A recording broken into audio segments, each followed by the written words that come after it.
আসসালামু আলাইকুম। সবাই কেমন আছেন? আশা করছি আল্লাহর রহমতে সবাই খুব ভালো আছেন। আমরাও আলহামদুলিল্লাহ বেশ ভালো আছি। বরাবরের মতো আজও আরও একটি দিনের শুরু থেকে ভিডিওটা শুরু করেছি। আশা করব পুরো ভিডিওটা স্কিপ করা ছাড়া কন্টিনিউ করে যাবেন। হয়তোবা কোথাও কোনো অংশ আপনাদের কাছে একটু হলেও ভালো লাগবে। বরাবরের মতো আজও সকালের নাস্তার পর্ব থেকে ভিডিওটা শুরু করেছি। আজকে আমি খুব সিম্পলভাবে সকালের নাস্তাটা করব। আর এখানে একটা শসার অর্ধেকটা কেটে নিয়েছি, সেই সাথে আমি পেঁপে সেদ্ধ করে নিয়েছি শুধু হালকা একটু হলুদ আর একটু লবণ দিয়ে পানি পানি করে পেঁপেটা সেদ্ধ করে নিয়েছি, একটু ঝোলও নিয়ে নিয়েছি। এই হলো আজকে সকালের নাস্তা। এখন নাস্তাটা করে নেব। আজকে সবাইকে পরোটা তৈরি করে দিয়েছি আর তাদের নাস্তা করার পর আমি আমার নাস্তাটা রেডি করে নিয়েছি।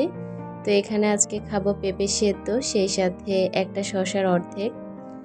বেডরুমে চলে এসেছি আর বেডরুমে বসে এখন হচ্ছে নাস্তাটা করে নেব। ভিডিওর শুরুতে আমার প্রিয় আপুদেরকে মনে করিয়ে দিতে চাই, যদি ভিডিওর কোনো অংশ আপনাদের কাছে একটু হলেও ভালো লাগে তাহলে প্লিজ আমার চ্যানেলটিকে সাবস্ক্রাইব করে আমার পাশে থেকে যাবেন। নিত্য নতুন ভিডিও পাওয়ার জন্য নোটিফিকেশন বেল আইকনের অল অপশনটি প্রেস করে দিবেন। এতে করে যখনই ভিডিও আপলোড করব সবার আগে আপনাদের কাছে নোটিফিকেশন পৌঁছে যাবে। আপনারা সময় সুযোগ করে আমার ভিডিওটা দেখে নিতে পারেন। আজকে আমার ভয়েসে ব্যাকগ্রাউন্ডে অনেক বেশি নয়েজ হচ্ছে। আমার পাশের বিল্ডিংয়ে কাজ হচ্ছে আর এই কারণে ভয়েসের মধ্যে বাড়তি একটা সাউন্ড আসে। আমি জানি বাড়তি সাউন্ড আসলে ভিডিও দেখতে একদমই ভালো লাগে না, তবে আজকে একটু ক্ষমা সুন্দর দৃষ্টিতে দেখে নেবেন। সব সময় আসলে একরকমভাবে ভিডিও করা যায় না, কারণ আমরা তো সমাজ নিয়ে চলি আর এই কারণে আমাদেরকে সমাজের অনেক বাধাও সহ্য করতে হয়। তো যাই হোক, আমি হচ্ছে সকালের নাস্তা করে তারপর ফ্রিজ আর বাটিটা ধুয়ে নিয়েছি। এখন একটা টিস্যু পেপার দিয়ে মুছে এগুলোকে এখনই তুলে ফেলবো। আজকে আমার ওয়াল ক্যাবিনেটটা আপনাদের সাথে একটু শেয়ার করব। আমার বাসায় ওয়াল শোকেস আছে, তবে কখনোই আপনাদের সাথে শেয়ার করিনি। আর আজকে মনে হলো যে আমি ওয়াল শোকেসটা আপনাদের সাথে একটু শেয়ার করি, কিভাবে সাজিয়েছি। তো সেটাই এখন একটু শেয়ার করব। তো আজকে সকাল থেকে একদম দুপুর পর্যন্ত ভিডিওটা কন্টিনিউ করে গিয়েছি। আপনাদের কাছে ভালো লাগবে, পুরো ভিডিওটা জুড়ে দেখবেন। তো আমার হচ্ছে রাফিউজের যে প্লেট বাটিগুলো আছে সেগুলো তো আমার আরএফএলের লাল তাকিয়ে আছে, আর যেগুলো আমি ভিডিওর জন্য ব্যবহার করি তো সেগুলো হচ্ছে এখানে রেখে দেই। আর এখান থেকে নামিয়েই আমি সবসময় ব্যবহার করি, আবার খুব যত্ন করে তুলে রাখি। এভাবে করে আমি আমার জিনিসগুলোর যত্ন করি। আর কয়েকদিন পরপর তো অনেক কিছু কেনাকাটা করা হয়। এই তো কয়েকদিন আগে অনেকগুলো চামচ কেনা হয়েছে, তো সেগুলো আর তুলে রাখিনি। ভাবলাম যে এখন একটু শোকেসে তুলে রাখি, দেখতে ভালো লাগবে, সেই সাথে প্রত্যেকটা জিনিস জায়গা মতো রেখে দেওয়া হবে। তো এখানে হচ্ছে অনেক রকমের ছোট ছোট চামচ কিনেছি, তো এগুলো এখন চামচ হোল্ডারে রেখে দিচ্ছি। আমি একটা সাইড পুরো চামচ দিয়ে ভর্তি করে নিয়েছি। আমার কাছে সব রকমের কালেকশন খুব ভালো লাগে রাখার জন্য। আমি সাদামাটাভাবে আমার শোকেসটাকে সাজিয়ে রেখেছি। এখানে ঘটি কেতলি সব একসাথে রেখেছি, যেহেতু এগুলো স্টিলের। আর এই তো এভাবে করে আমি মাঝখানের তাকটাকে গুছিয়ে নিয়েছি। আর নিচের তাকে হচ্ছে ফ্রিজ, তারপর হচ্ছে প্লেটগুলো, যেগুলো মেহমান আসলে আমি বের করি। আর এগুলো অধিকাংশই আমার শাশুড়ির যখন সংসার ছিল তখন জুড়িয়েছে। আর এখন যে নতুন নতুন কেনাকাটাগুলো দেখেন আপনারা, এগুলো আমি যা কিনি তাই আমি জুড়িয়েছি। আর এই তো ছোট ছোট ফ্রিজগুলো আমাদের যখন আমরা ছোট ছিলাম তখন কিন্তু প্রত্যেকটা কাপের সাথে ফ্রিজ থাকতো। আর অনেক কাপ অনেক ফ্রিজ আমার আছে যেগুলো আমার শাশুড়ি জুড়িয়েছে। এখন তো আমি মগ কিনি, আর এখন তো আর কাপের সেরকম একটা চল নেই, মগ দিয়েই চা খাওয়া হয়। তো এই তো এভাবে করেই আমার শোকেসটাকে আমি সাজিয়ে নিয়েছি। নিচের তাকগুলো কিভাবে সাজিয়েছি কোনো একটা দিন দেখাবো। খুব সুন্দর করে অর্গানাইজ করে যে কোনো জিনিস রাখতে আমি অনেক পছন্দ করি। আর আমি খুব পরিপাটি করে আমার শোকেসটাকে গুছিয়ে রেখেছি। মনে হলো যে অন্য কাজ করার আগে আমি এদিক থেকে ভাতটা বসিয়ে দেই, এই কারণে চালটাকে বেশ কিছুক্ষণ ভিজিয়ে রেখেছি। আর এখন ভালো করে ধুয়ে তারপর বসিয়ে দিব। চাল যদি অনেকক্ষণ ভিজিয়ে রাখা হয় 10 থেকে 15-20 মিনিট, তাহলে কিন্তু ওই চালটা ভাত খেতে মজা লাগে, সেই সাথে ভাতটা হতেও সেরকম একটা সময় লাগে না। তো চাল ধোয়া পানিটা আমি শুরুর দিকেরগুলো রেখে দিয়েছি, মানে প্রথমে ধোয়ার সময় যেই একদম ঘোলাটে পানিটা বের হয় 1 জগ পরিমাণ পানি আমি রেখে দিয়েছি পুঁইশাকের গোড়াতে দিব। আর এখন হচ্ছে আমি আমার বেডরুমের জানালাটা খুলে দিচ্ছি।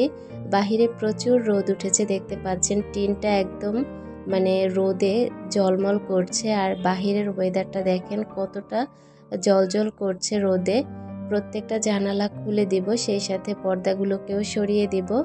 রুমটা একটু আলোকিত হলে ভালো লাগে দেখতে। বেডরুমের বেডটাকে ঝেড়ে পুরোটা বাসার ফার্নিচার আজকে মুছবো, কারণ আমি হচ্ছে গতকালকে আমার মায়ের বাসায় গিয়েছিলাম আর এই কারণে ভিডিও আপলোড করতে পারিনি। তো আজকে হচ্ছে আমার মনে হলো যে আমার বাসার ফার্নিচারগুলোতে অনেক ময়লা জমেছে। তো মনে হলো যে আজকে যেহেতু ভাতটা বসানোর পর অনেকটা সময় লাগবে ভাত হতে, আর এই সময়টার মধ্যে আমি হচ্ছে আমার হাতের এই কাজগুলো একটু করে নিই। তো খাটটাকে গুছিয়ে নিয়েছি। সবার প্রথমে আমি চেষ্টা করি আমার বেডরুমের খাটটাকে গুছিয়ে নিতে, এতে করে আমার মনে হয় কি যে অনেক কাজ গুছিয়ে যায়। আর এদিক থেকে আমি ওয়ার্ড্রোবের উপরটা মুছে নিচ্ছি, একদম সাদা হয়ে গিয়েছে। আমাদের এই রাস্তা দিয়ে কিন্তু ট্রাকও যায়, আর এই কারণে প্রচুর ধুলাবালি আসে।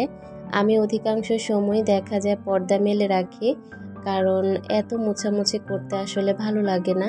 আর ওই যে অর্গানাইজ করতে পছন্দ করি বিভিন্ন জিনিস দিয়ে, যার কারণে রুমের মধ্যে তো অনেক কিছু থাকে, প্রত্যেকটা জিনিস এক এক করে মুছতে গেলে অনেক বেশি ঝামেলা হয়ে যায়। মানে ঝামেলা বলতে কষ্টটা বেশি হয় এই আর কি। আমি আমার বেডরুমে সবসময় একটা ছোট বোতল রাখি, আর এই বোতলটা হচ্ছে একটু পেস্ট কালারের মধ্যে, খুবই সুন্দর লাগে দেখতে।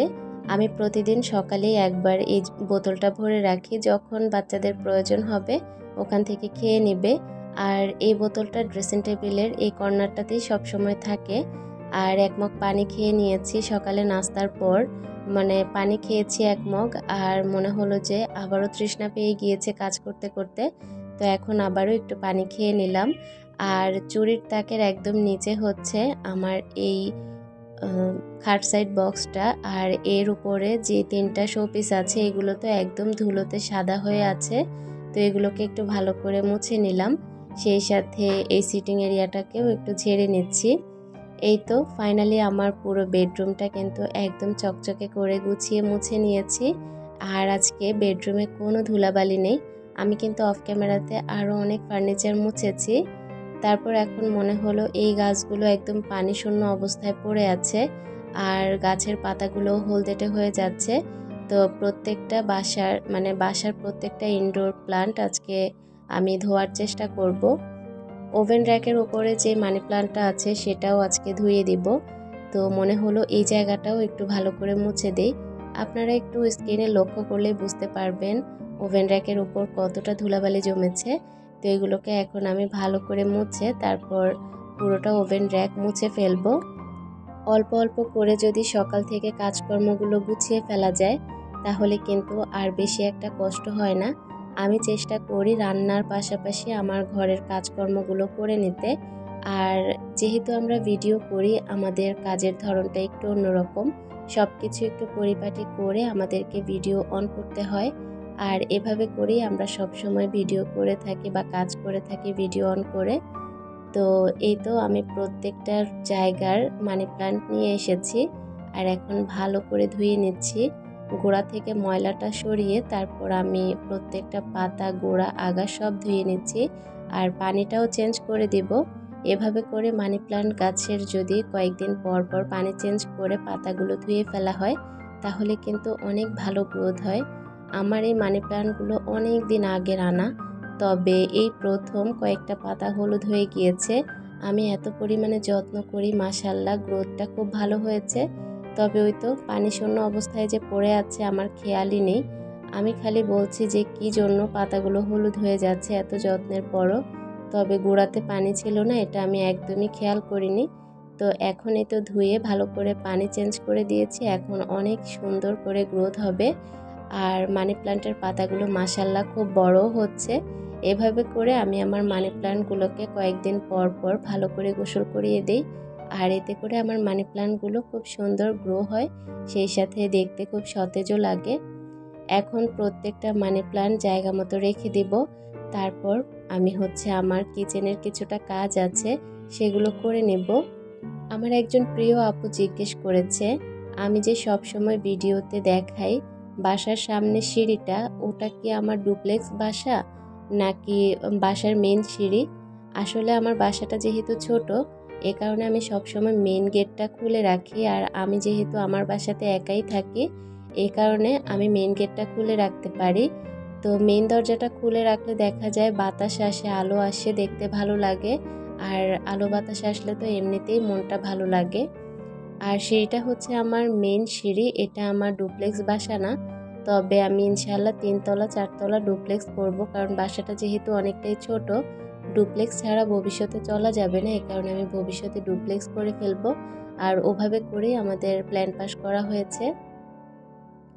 রান্নাবান্নার তোড়জোড় শুরু করে দিয়েছি। আমি এখানে অনেকগুলো পেঁয়াজ কুচি করে নিচ্ছি। আজকে খুব মজার মজার রান্না করা হবে। আজকে সরপুঁটি মাছ ভুনা করা হবে, সেই সাথে কচু শাক ভাজি করব, মিষ্টি কুমড়ো শাক ভাজি করব। তারপর ডাল রান্না করব, আর ঝাটকা মাছ দিয়ে পেঁপে দিয়ে রান্না করব। আজকে অনেক পদ রান্না করব, কারণ আজকে আমাকে একটু ভরপেট খেতে হবে। কারণ গত 2 দিন খাবারের একটু অনিয়ম হয়েছে, আজকে একটু ভালো করে খেতে হবে। আজকের ভিডিও শেষে চলে এসেছি। সবাই ভালো থাকবেন। আল্লাহ হাফেজ।